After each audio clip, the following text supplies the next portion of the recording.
Steve here. It's the show where I answer your questions, and this week my first question comes from Ngerward Shirase, who says, so it's the third weekend of Trump's administration. He's sneaking off to Florida again. This time he's making the excuse of having a public rally, ostensibly to start his re-election campaign. My question is it just me, or is Trump's desire to get on the campaign trail inside his first 100 days of office a sign that there's something fundamentally broken about this administration? Yeah, but not just about this administration, about this president. There was a really, really disturbing article published on Politico this week about how Trump's campaign would try to distract him from Twitter by showing him news footage of people praising him, like he was a petulant 5-year-old, and he had to constantly be reassured and be shown people in the media who thought he was great, or else he would take to Twitter and just throw a tantrum. That there seems to be just something about Trump that has this need to be praised, to be celebrated, to be told what a good boy he is, to be told how smart he is, to be told how strong he is, to be constantly reassured. And it's upsetting, and it's unsettling, and it's worrying to have a man who is so obviously insecure about himself, about his abilities, that he needs constant reassurance from the people around him and from people in the media and from the crowds at his rallies. That is the guy in charge now. Yeah, it's something fundamentally broken about the administration, certainly, but also about the man. Francois Lecombe, here's a question I just have to ask because it has been gnawing at my curiosity for weeks. Look at this video starting at 6:59 on the casing of your computer on the lower right of the screen. That white reflection we see, what is it? It's been appearing several times in most of the You Had to Ask videos for weeks now. So I just have to ask, where does that thing come from? And just so everybody knows, here is the video that Francois is referencing in his question. And you can see the little reflection, the sliver of light right there in the front of my black computer tower, reflected there in the casing. That's what he's talking about. Back and to the left. Or actually, I guess down and to the right. But anyway, that's what he's talking about. And funny story, Francois, this is actually the second answer that I have recorded to your question, because I recorded an answer earlier where I proposed a different explanation for what that reflection was. I originally thought that it was the reflection of my light that I used to illuminate my shot being reflected in a mirror on the opposite wall of the room here where I shoot these videos, and then showing up in the casing of the computer occasionally as I would move and reveal or block the reflection of the light. That's what I thought at first. I figured it was either that, or maybe because I live in a very old house, it could possibly have been the ghost of General Lee. Could have been one of those too. But as I was recording the rest of the video, I noticed something. I noticed that I could make the light appear in the black casing whenever I wanted, because what it actually is the reflection of the screen of my Kindle that I use to keep I put the questions on to refer to as I'm recording the video. And I guess every once in a while I'll hold it in my lap, and I won't be realizing where it is. I'll be gesturing or whatever, and you'll just see a little sliver of it in the computer screen. So that's what it is.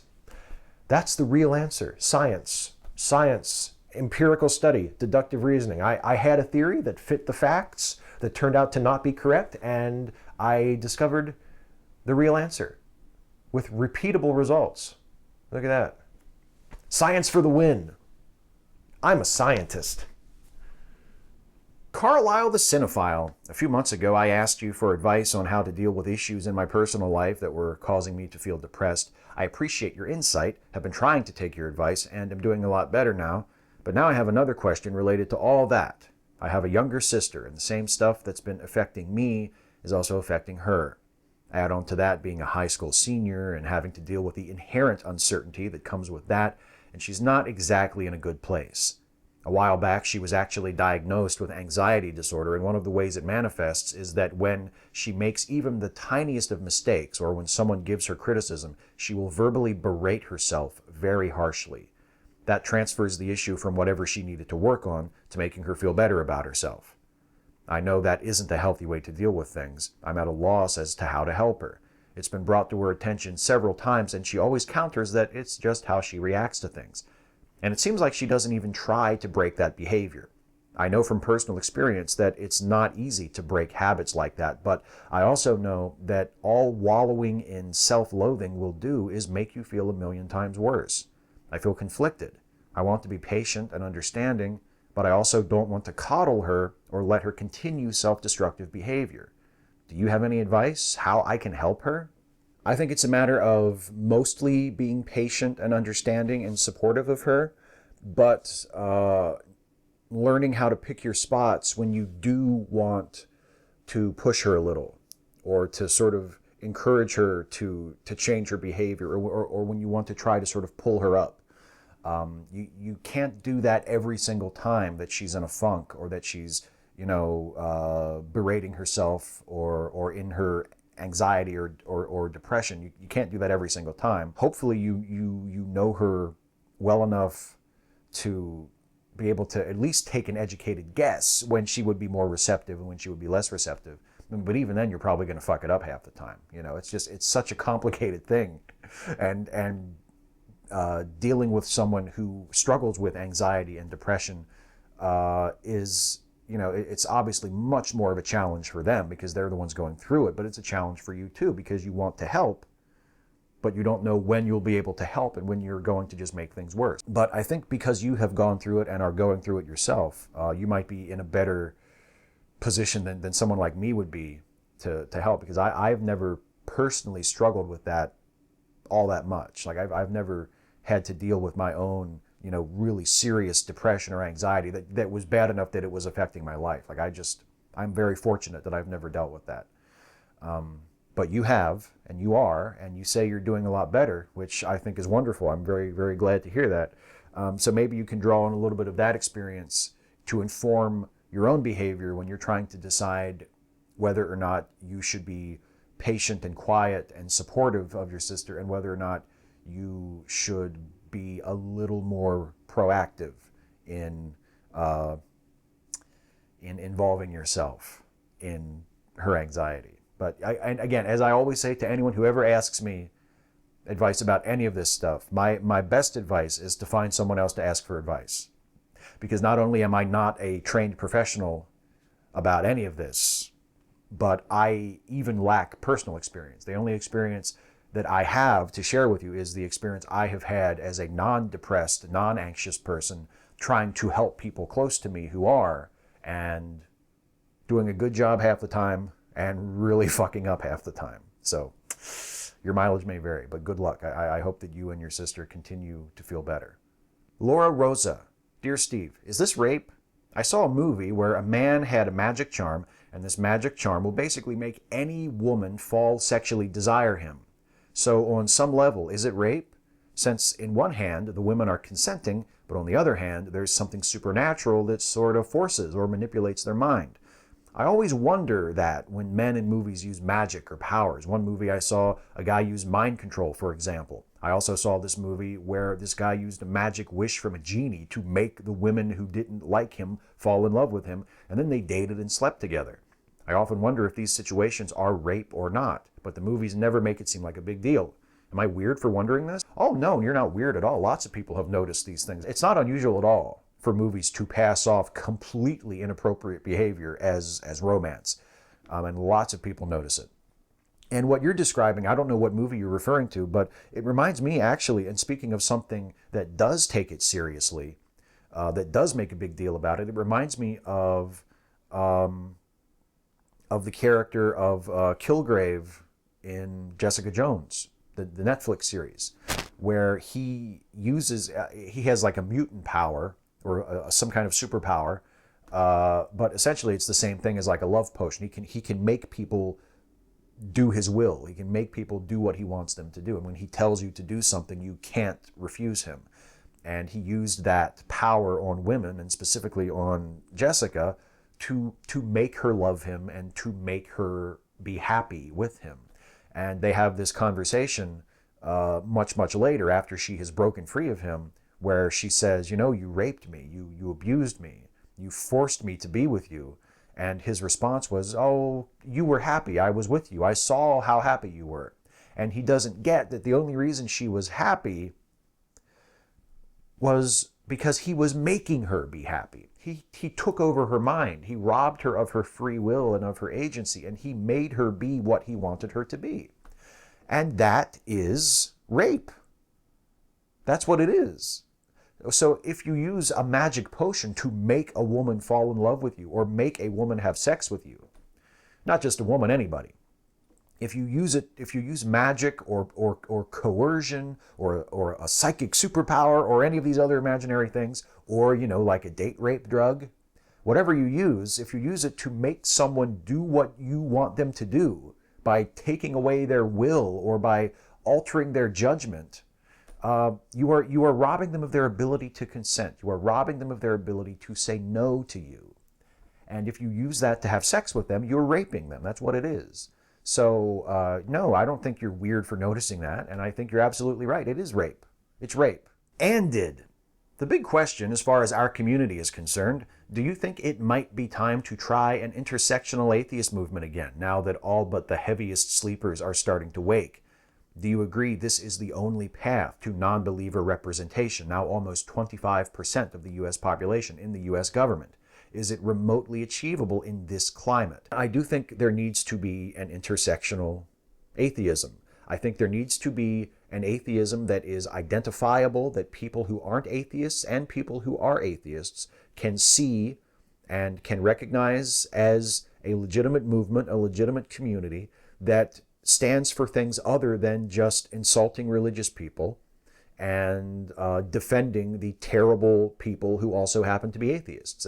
There's way too much of that going on right now, where when people think of atheists, they automatically think of just a bully who just likes to insult religious people, and someone who will either express absolutely vile views themselves, anti-feminist, racist, anti-immigrant, anti-trans, anti-gay views. They will either hold those views themselves and defend it through reason and logic and pretend that they're the only rational ones in the room, or they will defend people who say those things. There's way too much of that in the atheist community, especially online, but in the real world to a large extent as well. And the people who aren't doing that, the people who are trying to have a more intersectional, more socially conscious form of atheism and atheist, secular, humanist activism, they're the ones that are eventually going to get us to the point where we have fair representation, where atheists are not as stigmatized in the general view of things as we are now. The people like the American Humanist Association, who are making an effort to be inclusive and diverse and to be an ally to other political movements and social justice movements rather than making enemies. You know, the American Humanist Association recognizes that if humanists and atheists, non-religious folks in general, want to see their political standing rise and want to be taken seriously and treated as a demographic group that deserves to be listened to, then they need to stop attacking feminists and black rights activists and immigrants' rights activists. They need to stop allying themselves or defending people who align themselves with the Donald Trumps of the world and the Milo Yiannopoulos of the world and the Richard Spencers of the world. That is not the way forward. The way forward is inclusion and diversity and intersectionality. And I mean, will it happen anytime soon in the next few years? Probably not. But who knows? Maybe the backlash against Trump that has energized progressives in this country will energize progressives within atheist communities as well, and we'll see a lot more change a lot quicker than I think. Carrie Hansen. Bill Maher says that liberals shouldn't take the bait when that Milo asshole says something horribly bigoted, that we should ignore him, I guess. But I'm confused. By Bill's own theory, doesn't giving him a platform on which he can spew his hatred make Bill the king of taking the bait? He gave him exactly what he wanted. What do people think is the best way in dealing with people like Milo? Do we ignore them or dig into their past and find incriminating tapes to destroy them with? I quite like the latter. Well, your first point is excellent and is something that I have thought myself. You know, Marr says liberals stop taking the bait, and he says this from the soundstage of his TV show, where Milo Yiannopoulos is sitting right next to him because he was invited on the show. So how can the guy who is hosting the guy who we're not supposed to take the bait from lecture us about not taking the bait? You lose your right to lecture people about taking the bait from someone who you invited on the show. But what is the best way to deal with Milo? I read an article on Vice yesterday or the day before about the Milo Yiannopoulos situation, where it ended by saying, there's no sense in ignoring him now that he's here, right? Now that he's here and he's a figure that people are talking about, we might as well respond to him and do what you suggested. Use his own statements and his own opinions and his own just awful activities to show him to be the intolerant piece of shit that he is, and destroy his career, push him back into the shadows where he belongs, where he never should have been allowed to come out of in the first place, now that he's here. But Eli Bosnick wrote a really excellent essay the other day too, and where he said that part of what we need to do, in addition to deplatforming Milo and pushing him back into the fringe and not taking him seriously anymore, part of what we need to do is to stop creating Milos, to do a better job at education and at raising awareness and at moderating our own cultural discourse, so that the next Milo doesn't get as far as this Milo did, so that we stop making people like this.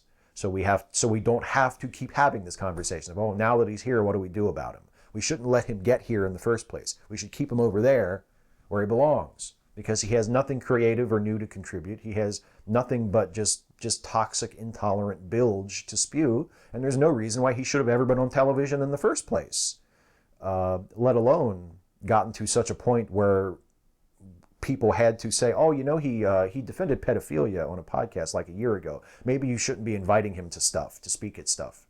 Oh, okay, you're right, never mind. We shouldn't let it get to that point. Taspy 12. Hey, Steve, on your last You Had to Ask, someone asked you to name your favorite scene from a film, and you responded by naming a scene from the movie Ikiru. I believe in fairness and balance, so I would like to ask you the opposite. What is your least favorite or most strongly hated scene from a film? Do you have one? Is there a scene in a film that stands out in your memory as being so badly acted, terribly written, horribly directed, and technically inept that it made you want to jump up, tear your hair out, and scream at the screen? Do you call yourselves professionals? What the fuck is this shit? Oh, there are so many. There are lots of really terrible scenes in terrible movies that I could name, but I think it's probably best to think of a terrible scene in an otherwise really great movie. And for me, one of those terrible scenes in an otherwise great movie is the big explanation scene at the end of Alfred Hitchcock's Psycho, where the story is basically over, and then you have that scene where the police and the psychiatrists are explaining what happened. Oh, here's what happened with Norman. You see, his mother died, and they tell you everything that happened. And you don't really need that, because you can figure out what happened by watching the movie. You might not figure out all the little psychological details that are trotted out in that scene, but you figure out enough to know what was going on. Oh, Norman was wearing the dress and the wig, and oh, his mother's corpse was in the house. Oh, I get it. You don't need that explanation, and yet it's tacked on anyway. So that would be my pick. It's not a terrible scene. It's not terribly acted or terribly written. It just doesn't need to be there. And I think it makes the movie worse for having been there. And Alfred Hitchcock's famous equation for a great movie is 3 great scenes, no bad ones. And arguably, Psycho would not qualify as a great movie by that criteria, because I think it has more than 3 great scenes. I think overall it's a great movie, but it does have that one scene that is just, what the fuck is this doing here? So that would probably be my pick for the most sort of what the fuck scene that comes right at the end of an otherwise excellent movie, and you're just like, what are we doing here? What is this? You know? So I think I would probably go with that. Perhaps a controversial pick, because Psycho is such a great movie. But then again, almost everybody who loves Psycho complains about that scene. So perhaps not so controversial a pick after all. I'll tell you what probably won't be controversial with anybody, me saying that it's time for me to stop answering questions in this round and move to the next round of the video, which is a little something I like to call the lightning round. Ahoy, Yerno. Who do you pity most, Ivanka, Melania, or Barron? Oh, I pity Barron the most. He's just a kid. He still has many years yet before he grows up into an asshole that I can hate without guilt. Lucas Hackett, Cartoon Carnage Wrestling. Yo, Steve, I got a video game related question lined up for you, so here it comes. If you were a character in Mortal Kombat, what would your fatality be? My fatality would be to stand there and let the other character do their fatality move to me, and then I would block it. And then they would stand back and they would go, why did you block me? That was my best move. How could you block my best move? And then they would just dissolve into a puddle of their own tears. Steve wins. Fatality. That's how it would go. Anthony Bondoc. Hey, Steve. I don't know if anyone's asked about this before, but are there any pieces of Star Wars Episode 7 music that you remember clearly? Aside from the ones that were remixes of old Episode 4 pieces, I can't remember any new tracks. I really get the feeling that John Williams was off his game this time around. You know, now that you mention it, I can't, and that is a little unusual. It doesn't speak to the greatness of that score, or at least it seems like it didn't have that much of an impact on me. Even though I really like that movie, I still have nothing but love and admiration and good feelings when I think about The Force Awakens. But yeah, none of the original pieces of the score really grabbed me, which I could say, well, I've only seen it twice. You know, it's been a while since I watched it. But you know, when I watched J.J. Abrams' first Star Trek movie, the music for the opening scene where George Kirk sacrifices himself, right as Jim Kirk is being born, that I still remember that. I think that was a beautiful piece, and that grabbed me the first time I saw it. And there was nothing in Star Wars Episode 7 that grabbed me quite like that. So yeah, I think you're onto something there. Piker Eyes, if you were putting together your own evening news team, who would you select? Tamron Hall and Elaine Quijano. Kevin Logan, what are your thoughts on the rumors about Hillary Clinton potentially running for president again in 2020? I don't think that she's going to run, and I think if she did run, there would be such a backlash from Democrats, even Democrats who supported her this time, that she probably wouldn't get very far. I think it would feel more like an ego move than like anything motivated for the good of the country. I don't think she's going to run in 2020. If she wants to run, I don't think they will support her. I think they're going to go with someone fresh and someone new in 2020. It might even be someone that we're not even talking about right now. Who knows? Matt Machado, hey Steve, let's say you had a choice between saving some of the biggest anti-feminist, anti-SJW YouTube assholes from a horrible drowning death or making a sandwich. My question is, what type of sandwich would you make? I would just make a quick peanut butter sandwich, because I wouldn't want to take so long making the sandwich that I would miss them, I would miss their heads going under the water for the last time. I'd want to make sure that I could get back to the water's edge with my sandwich in time to watch them all drown. And, they could be reaching out, please help, don't let us drown, please. We just disagree, don't let me drown because of a difference of opinion. And I would just be standing there smiling and eating my peanut butter sandwich. It'd be nice. He wants us to drown. He wants to kill us. Vitamin W, in your reading of An Atheist Reads Not God's Type, you've mentioned shipping the author and Josh. Consider this, they haven't gotten together because Josh is not real, just a voice of her internal conversion thoughts. Think Tyler Durden. Or better yet, he is secretly an avatar of Jesus, helping her conversion. Think the movie Jeremy. Jeremy, Josh, Jesus. How can this not be true? I think you're onto something there. I think that's got to be it. I do think that, I get the feeling that Josh is probably not the person's actual name, because when I get to the acknowledgments in the back of the book, there's nobody named Josh that is thanked, which means that either her and Josh are on the outs, which makes it weird that she would include Josh in the book in the first place. or Josh is just an invented name for a real person. But so it's either that or that he's actually Jesus. One of those two. Radical Bacon, did you file your taxes yet? Nope. I should though. I should. I mean, I always file online. It only takes maybe an hour altogether to do. So I should probably just go ahead and do it. Have you filed yours yet? Is that what you're saying? Are you bragging? Are you bragging about how you filed yours already and I haven't? Good for you. No, I haven't yet. Okay, that's it for the lightning round. That's it for the questions. It's time now for the shout out. And the shout out this week, I'll just tell you, the shout out this week goes to No DAPL. This is a website where you can go to support the Standing Rock Sioux Tribe and also contribute to the Legal Defense Fund for water protectors who have some legal bills stemming from their protests and their run-ins with the police while protesting the construction of the Dakota Access Pipeline. This was a very bad week for the water protectors for the Standing Sioux Tribe as they were forced off of their camp near the construction site. And it's an event that just has a lot of very uncomfortable echoes of past interactions between the U.S. government and Native Americans, where the government has used its authority and force to push Native Americans off of their land so that we can use it for what we think it should be used for. To completely ignore what they want and their rights and their needs so that we can do what we want. It's a terribly upsetting, infuriating thing.